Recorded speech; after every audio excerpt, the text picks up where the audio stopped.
estamos, queridos radioyentes, para ofrecerles un nuevo episodio de nuestro programa Al habla con los clásicos, que les presentamos todos los viernes a esta hora. Seguimos trayéndoles la voz de Francisco de Quevedo, a través de la lectura y los comentarios que Santiago Trancón ha hecho de su abundante y prodigiosa obra literaria, llena de pensamientos que hoy nos siguen interesando, inquietando y asombrando a un tiempo. ¿De qué vamos a hablar hoy, Santiago? Pues mira, siguiendo el orden que he desarrollado en mi libro Sabiduría de los Clásicos, que aprovecho para comentarlo y que se anime la gente a leerlo, pues siguiendo este orden, vamos a entresacar hoy algunas enseñanzas de un libro de Quevedo titulado muy expresivamente La cuna y la sepultura para el conocimiento propio y desengaño de las cosas ajenas. Es un libro que podríamos calificar de filosofía moral, porque hace una reflexión sobre el sentido de la vida, de la condición humana. Aunque está escrito dentro de un contexto religioso y moral muy concreto, como es en este caso la visión cristiana de la vida, su pensamiento va más allá y puede servir a cualquiera con independencia de sus creencias religiosas. Este juicio vale para casi todos sus libros, porque no olvidemos que más de la mitad de la obra de Quevedo es profunda y sinceramente religiosa. En concreto, el libro que vamos a comentar podría figurar casi como un manual del buen cristiano para enseñarle a bien morir, pero también puede servir igualmente a cualquiera para aprender simplemente a vivir bien, que es la mejor manera de enseñar a vivir o a morir bien. Me parece que es muy importante lo que dices para entender no solo a Quevedo, sino a muchos autores del siglo de oro. Hay que pensar que el catolicismo no fue solo una creencia religiosa, sino una cultura y una forma de pensar y de vivir que determinó la vida social, política y hasta económica. Sí, sí, hay que añadir que toda esta construcción religiosa, cultural y mental, pues que en España se desarrolla especialmente en los siglos XVI, XVII, etcétera, que impregnó a la sociedad entera y no se basa solo en la fe o el adoctrinamiento, sino que también tenía una profunda base de razonamiento, de pensamiento. Quevedo, por ejemplo, pues, tenía un conocimiento extraordinario de la historia, de la Biblia, de la teología católica, pero también dominaba el latín, la retórica, la filosofía, los clásicos. Estudió, recordemos, en la Universidad de Alcalá de Henares y en la de Valladolid, en dos universidades. Quiere decir con esto que el catolicismo iba más allá de lo que hoy solemos entender por religión. Basta recordar, por ejemplo, entre otras cosas, la gran labor de la Universidad de Salamanca, que fue la más importante y avanzada de la época. Ujú. Y dentro de ese intento de racionalidad me ha interesado un tema que desarrollas en tu libro, las relaciones entre cuerpo y alma, que parte de concepción platónica del hombre como un compuesto de cuerpo y alma, de materia y espíritu. Hoy tendemos a pensar que la tradición católica despreciaba el cuerpo por considerarle la fuente del pecado, sobre todo de la lujuria. Pero ¿qué visión tenía Quevedo del cuerpo y de esas relaciones entre cuerpo y alma? En la filosofía platónica, el cuerpo encarna la condición animal, material y mortal del hombre, mientras que el alma contiene la parte inmaterial, espiritual y eterna, ¿no? El cristianismo, que hizo, acentuó el antagonismo de estas dos partes del hombre, pero creo que se ha exagerado mucho esta oposición, como si consideraran al cuerpo solo como algo negativo, ignorando que también se le considera como una obra divina que es un reflejo de la percepción y la belleza del universo. Basta recordar pues, la enorme importancia que el cuerpo adquiere, sobre todo a partir del Renacimiento, en toda la iconografía religiosa. De hecho, los pecados del alma son muchos más y mayores que los pecados del cuerpo, de la carne. En este tema, Quevedo tiene una posición en general, podríamos llamar estoica. que siguen esto la doctrina de Epicteto, que ahora se está poniendo muy de moda, que recoge en su Enquiridion, ¿no? Lo importante que es dominar los apetitos e instintos del cuerpo, no el negarlos ni someterse a ellos. Ante las contradicciones entre cuerpo y alma, ¿qué es lo importante? Lo importante es que prevalezca siempre el entendimiento y la razón. Efectivamente, el entendimiento y la razón que nos guíe en nuestra acción, ¿no? Con esta introducción y consideración general entiendo mejor esta cita de Quevedo que voy a recoger a continuación y que la he tomado de tu libro y que expresa bien lo que has dicho.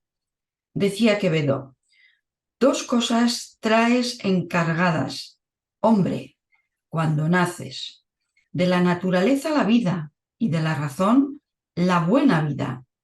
Aquella primera, la naturaleza, te solicitan y acuerdan las necesidades del cuerpo. Y esta postrera, la razón se refiere, los deseos del alma. Advierte, le dice al hombre, advierte que en lo necesario no contradicen la una a la otra. O sea, que hay dos fuerzas o impulsos básicos: el de la naturaleza, que se manifiesta en las necesidades del cuerpo, y el de la razón, que ha de atender a los deseos del alma. No basta con mantener la vida, es decir, las necesidades del cuerpo, sino alcanzar la buena vida, esto es, atender a los deseos del alma. Cuerpo y alma no se contradicen. Vemos aquí de nuevo la originalidad de Quevedo. No rechaza el cuerpo para defender el alma, sino que une el cuerpo y el alma y busca la armonía entre ellos. Dice en concreto, dice, si lo miras, tu principal parte es el alma, que el cuerpo se te dio para navío de esta navegación, la vida como una navegación marina, ¿no? Para que en que vas sujeto a que el viento dé con el navío que vas, que es la vida, dé con él en el bajío de la muerte. Has de tratarle, en este caso al cuerpo, no como quien vive para él, que es necedad, ni como quien vive para él, o por él, perdón, que es delito, sino como quien no puede vivir sin él. Trátale como al criado, susténtale y vístele y mándale, que sería cosa fea que te mandase quien nació para servirte. Aquí vemos muy claro, ¿no? No se trata de despreciar el cuerpo, sino que hay que cuidarlo, sustentarlo, pero no someternos a los dictados de los instintos del cuerpo, ¿no? Esta enseñanza incluso se puede extender también al ego, que es como una especie de imagen sublimada del propio cuerpo, ¿no? El ego debe servirnos a nosotros, no nosotros a él, porque si lo convertimos en señor, pronto se vuelve en tirano, como pasa con el cuerpo, sus instintos y sus necesidades. Efectivamente, lejos de lo que pudiéramos imaginar, por tanto, Quevedo no defiende para nada un idealismo metafísico, ni platónico, ni siquiera aristotélico, sino que más bien es materialista, en el sentido de que nunca niega ni edulcora la realidad, sin negar por eso la trascendencia o el espíritu. De ahí que, cuando habla del cuerpo, inevitablemente hable de la muerte, de la que es caso inseparable. Ahí está, sí. Por eso dice que a la par empiezas a nacer y a morir. Qué verdad grande, ¿no? Quevedo, como hace en general el barroco, no oculta ni embellece los aspectos más duros de la realidad, de la vida. No niega el dolor, ni la enfermedad, ni la degradación del cuerpo, pero a todo ello lo importante es que le busca un sentido. La muerte no es algo ajeno a la vida, sino un elemento inseparable de la vida, una realidad ontológica que está presente en todo, ya que la misma vida se alimenta de la muerte de otros seres. Aquí reflexiona casi con un mensaje que hoy nos casi consideraríamos ecológico y dice así, dice, qué hierbecilla, qué animalejo, qué piedra, qué tierra, qué elemento no es parte de tu sustento, abrigo, reposo u hospedaje. ¿Cómo puede dejar de ser débil y sujeta a muerte y miseria la que con muertes de otras cosas vive? Si te abrigas, murió el animal cuya lana vistes. Si comes, el que te dio el sustento, etc. No hay vida sin muerte, nos recuerda.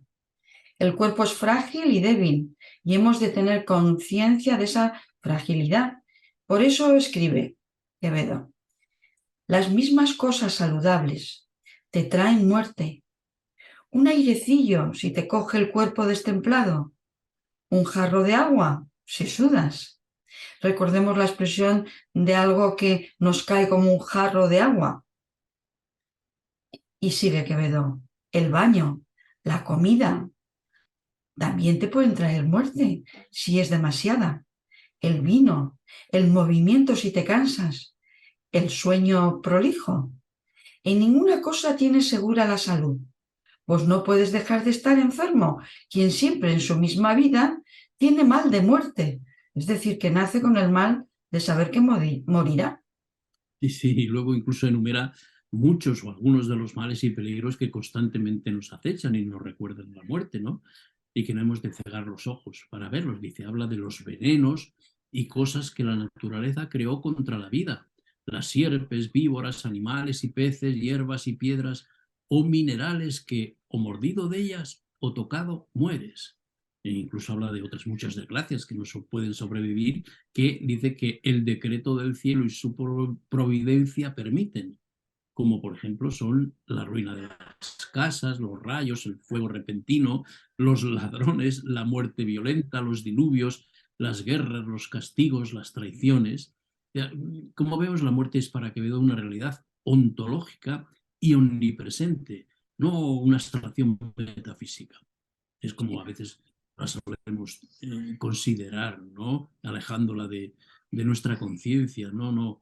El hombre debe vivir con la conciencia y la presencia de la muerte, contar con ella, no sorprenderse de su presencia, porque todo lo que es dejará de ser, incluidos nosotros mismos, y pasará a formar parte de otra cosa, de otra vida o de otro ser. Por eso recuerda siempre a la muerte así, hasta incluso, dice, hasta el sueño, dice que nos recuerda la muerte, hasta el sueño, cada día os acuerda, o sea, recuerda, cada día os acuerda de la muerte, retratándola en sí, nada más parecido a la muerte que el sueño, ¿no? Por eso todo llega a concluir, dice, ¿cómo puede, pues, cómo puede haber hombre que se muera de repente en el mundo si siempre lo andan avisando tantas cosas? Eso de que se murió de repente, pues poco extraño, ¿no? Cuando ya estás avisado tantas veces en todo lo que nos rodea.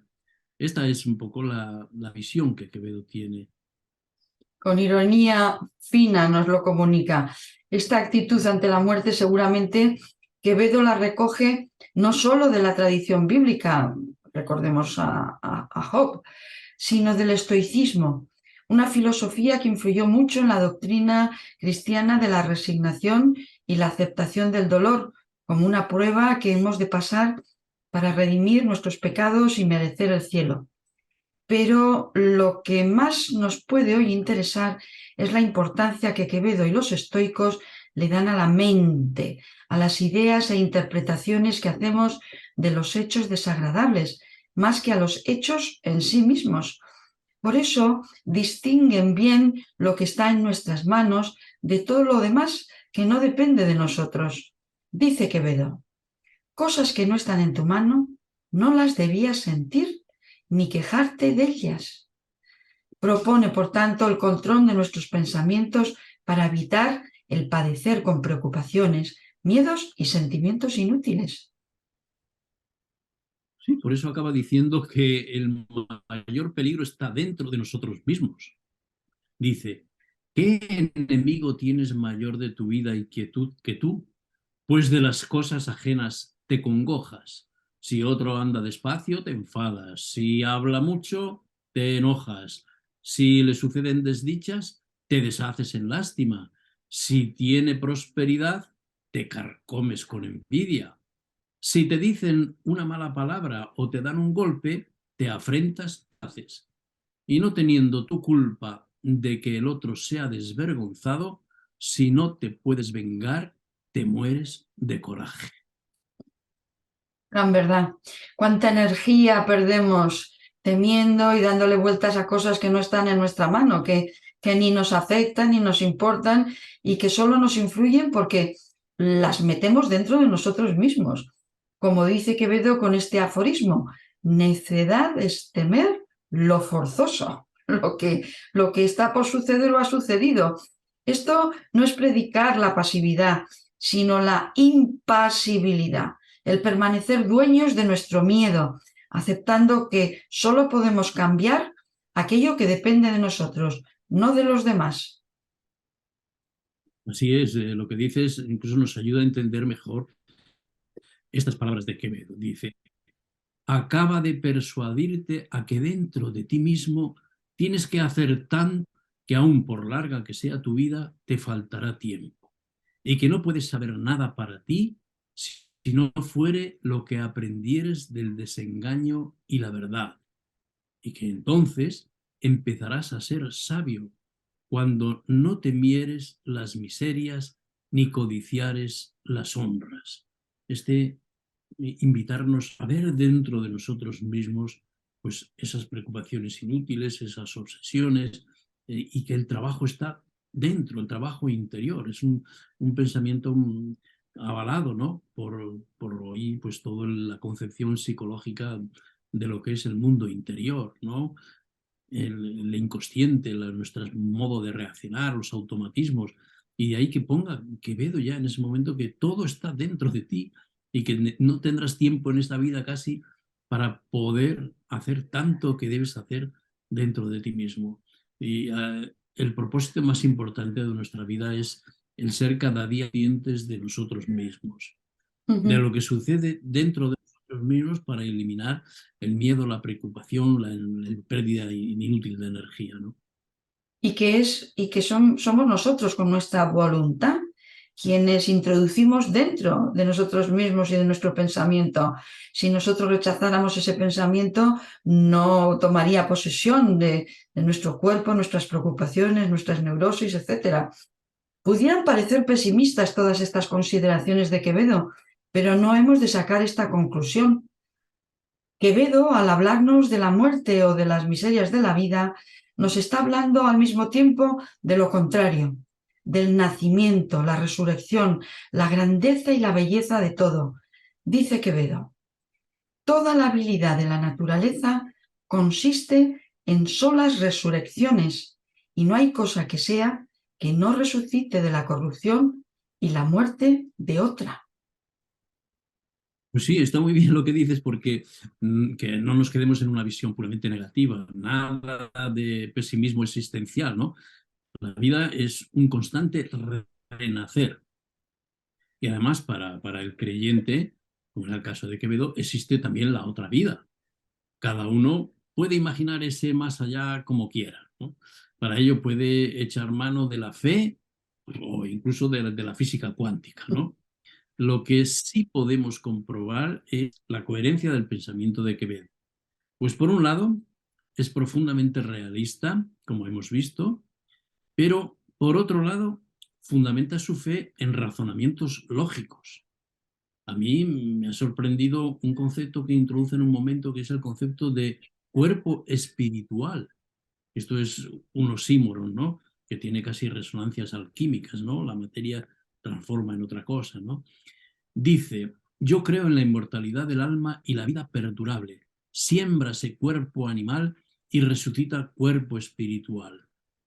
No concibe, por tanto, la otra vida como una mera reproducción de esta, ¿no? Sino como ni tampoco como una pura entelequia abstracta, ¿no? Espiritual, ¿no? Así que esa manera de ver la posibilidad de sobrevivir a la muerte, pues tiene ese sentido racional y lógico, ¿no?